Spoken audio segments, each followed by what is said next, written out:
Whenever I watch BBC's Peaky Blinders, I'm always struck by Cillian Murphy's performance as Thomas Shelby. Superficially, you could say he looks cool, does cool things, and says cool things, but for me the performance actually hinges on how much is communicated when he's not saying anything. If you read the scripts for the first few seasons and just valued the dialogue, then yes, Cillian is physically in almost every scene, but on paper, he's rarely speaking. If it were a radio play, you'd consider him a background character who rarely gets airtime.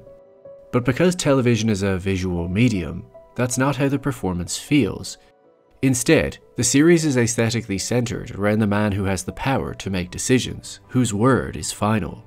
Therefore, it's the other characters who have to argue loudly to ensure their voice gets heard, while Thomas sits back and listens. And the little he actually does say carries more weight than the paragraphs the other person has expressed because it's scarce and considered. Take this scene from the first episode, in which Freddy confronts Thomas in the bar. Now, even though Freddy is doing all the talking, notice how Thomas's body language steals your attention. He doesn't even look at Freddy, demonstrating disinterest, which automatically makes Freddy have less power as he's vying for Thomas's attention, but the feeling doesn't go both ways. The script details all of Freddy's dialogue, but the action lines are mostly Thomas, and his action is inaction. We can see here, Thomas takes a weary breath. Thomas almost rises to the bait. In the silence, Thomas senses significant business. Thomas doesn't react, but we sense he knows more than he's showing. Thomas doesn't react. Freddy waits for the words to land, but Thomas is poker-faced. Thomas still doesn't react. Thomas appears to be unmoved, but Freddy knows him well and knows he's onto something. At last, Thomas engages. He half smiles. Thomas turns to him and confronts. Now, as you can see, most of Thomas's reactions are written as him not reacting, but inaction is also action. He is doing something by not doing anything. Is that sometimes my horses stand a chance of winning? And then when he does finally speak, it only takes 2 lines of dialogue for him to win the scene, and we see how futile all of Freddy's attempts were in his reaction. This dynamic is quite common in Peaky Blinders. Thomas won't even look at the person speaking to him, and chooses to just listen.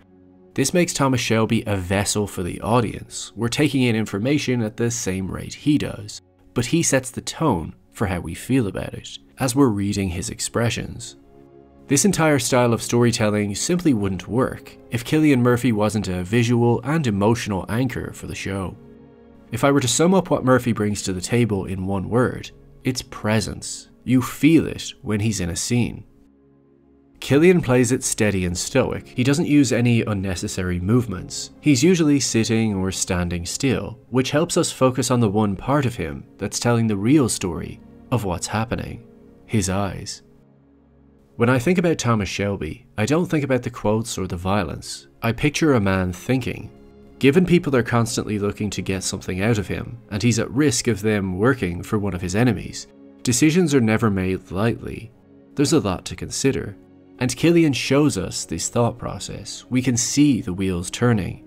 Using just his eyes, we see Thomas connecting the dots and formulating them into a strategy.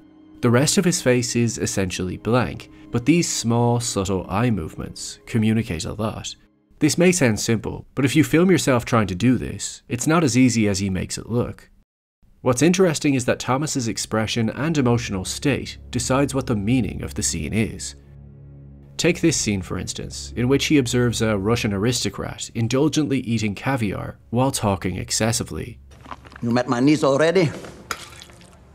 Tatiana. Are you in love with her yet? Even though he's asked a question, Thomas is deadpan and just sitting back figuring him out. He doesn't answer him, just inspects him. Why is he saying what he's saying? How does he want me to react to what he's doing? What's his goal of this meeting? We, like Thomas, don't know what to make of this guy yet. This shows us the power of silence and listening. The more you speak, the more you give away about yourself and your intentions. If Thomas was amused or trying to be good company, then it would show he has a need to please others, which is a weak negotiating position.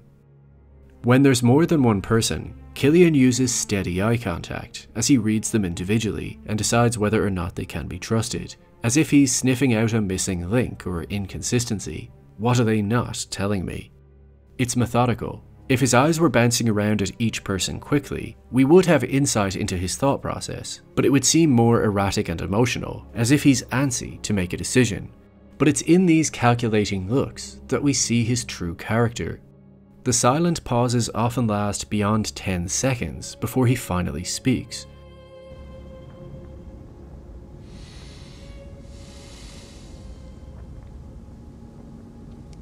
It was meant to be routine. Cillian acts as if each sentence he voices is moving a piece on a chessboard. Once it's out and can't be taken back, and this makes us value what he says because the thought has been earned. Or he states a question and simply lays his dead eyes on the other person, and they, just like the audience, can't tell what he's up to. Cillian makes this feel like an interrogation. He offers you something to see how you react, because he's not interested in what you'll say, he's interested in what you'll do. When he sits down with Campbell and tells him what he wants from him, notice how Sam Neill plays this scene differently. He's not yet as cold or calculating as Thomas, and emotionally reacts to what he's hearing. Meanwhile, on the other side, Cillian stares at him with unbroken eye contact as he speaks. You could watch this scene on mute and still understand what's happening. Just from the visual alone, we can see who's winning the exchange. One is steamrolling the other. All of these mannerisms send a signal that Thomas is the one who decides what's happening, who you are, what you'll get, and what you won't. It's a battle for control. But whenever Cillian wants Thomas to be actively persuasive, he opens his eyes wide and stares deep into the other person's soul, even grabbing their face sometimes. These wide-eyed moments showcase a more emotional side of the character. If he's persuading, it's as if he can see something exciting that you can't, and he's inviting the other character to see it too. Or if he feels confused and behind, his eyes are wide open, as he wants to see what's really going on. Or when he knows someone betrayed him, they're open wide, as he's trying to quickly find out the truth. So here Cillian is consistently using his eyes as our direct insight to the character's motivation. He's not always so cold, calculating, and contemplative. Sometimes he's making quicker decisions because he has multiple things on his mind. Typically when Grace is involved, his affection for her causes his heart to beat faster, and Cillian shows us this through his pupils bouncing back and forth quicker as he searches in her eyes. This is important because the audience won't emotionally connect with him if he's totally closed off. So without going overboard, Cillian has to find a subtle way to give us insight into what he's feeling. He's being more impulsive as he can't think clearly without emotional interference. So Grace brings out this less rational, more human side to him.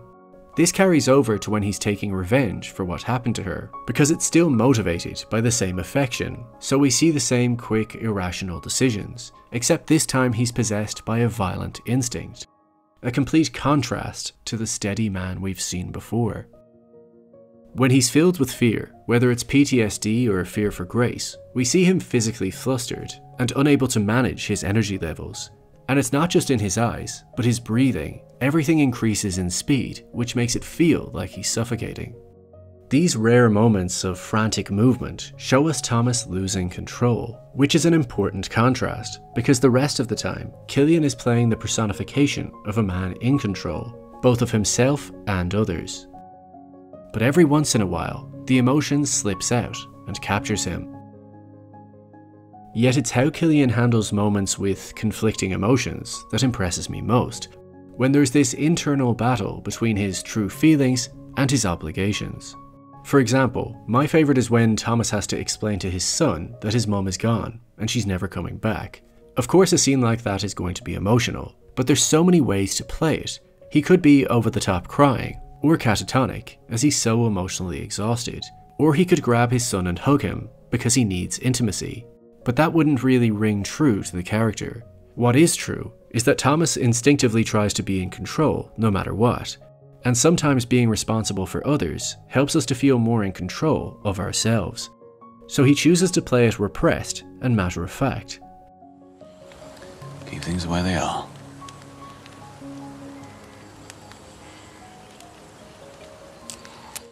But despite the front he's putting on as he speaks, underneath, Cillian shows us a lost and confused, grief-stricken man searching for answers.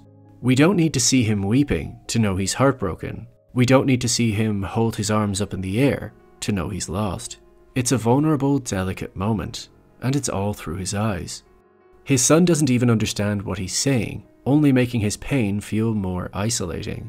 And then as that feeling becomes suffocating, a quick look up to the heavens as he sucks in a breath, essentially swallowing the feeling, and then switches right back to his obligations to his son. These scenes aren't the loudest or flashiest clips in the series, but they are the most human, and add a dimension to the character that can't quite be captured in dialogue. It's the moments between the words that speak the loudest. Most actors starting off are always chasing more lines. They want a speaking role, as understandably speaking generally guarantees screen time. But with Thomas Shelby, Cillian Murphy shows us the power of silence, and how much can be said without necessarily needing to say anything at all.